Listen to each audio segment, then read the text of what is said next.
Hello friend, I am Ghanshyam and I am coming with another short video, that is measurement of resistance.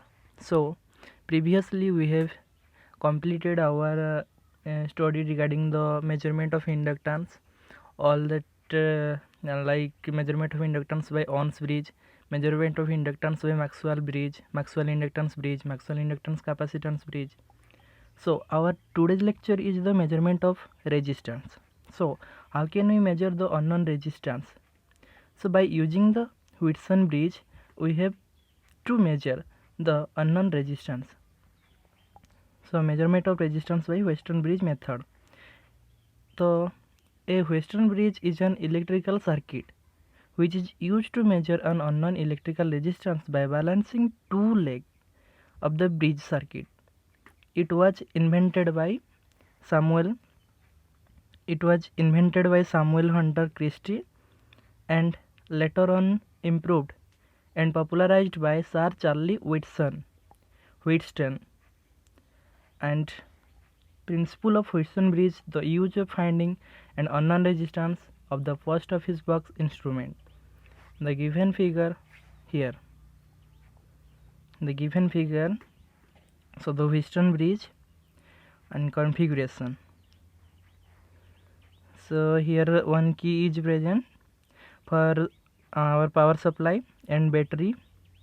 For here current is provided, I amount of current, and that I amount of current will be divided into two parts, that is I1 and I2 across the unknown resistance R1 and our standard resistance R2 and variable resistance R3 and unknown resistance is Rx and standard resistance is R1. Here is unknown resistance which is connected between point D and point C, and a galvanometer is connected between point B and point D. So galvanometer show the non-deflection when our bridge is balanced. So how our bridge is balanced? By applying our cross multiplication.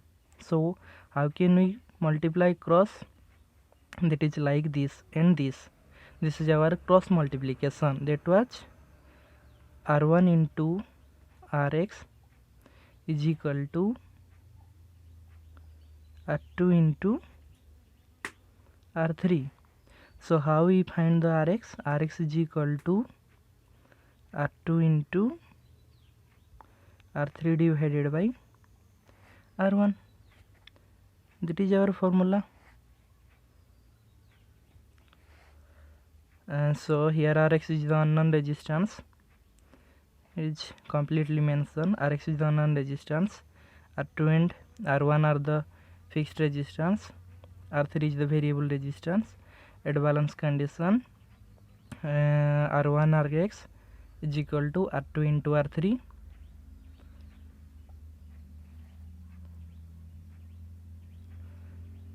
So by putting all the formula in our balance condition, VAB is equal to VAD. This is also our balance condition.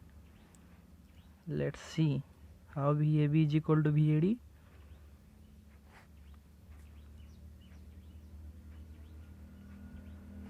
So VAB is equal to VAD na. So VAB here, VAB and VAD here, VAD. So VAB is equal to VAD, which are equal. How? Because of this resistance and this resistance and this current will be same. So R1 I1 is equal to R2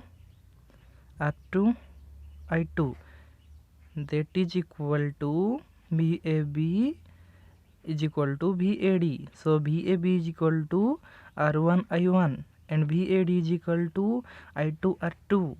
So this is the balance condition. So proved. Okay. So next.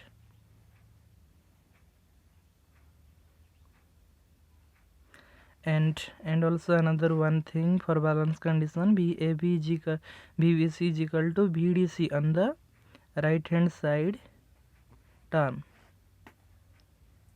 So unknown resistance formula here we have got that one, which we have already proved.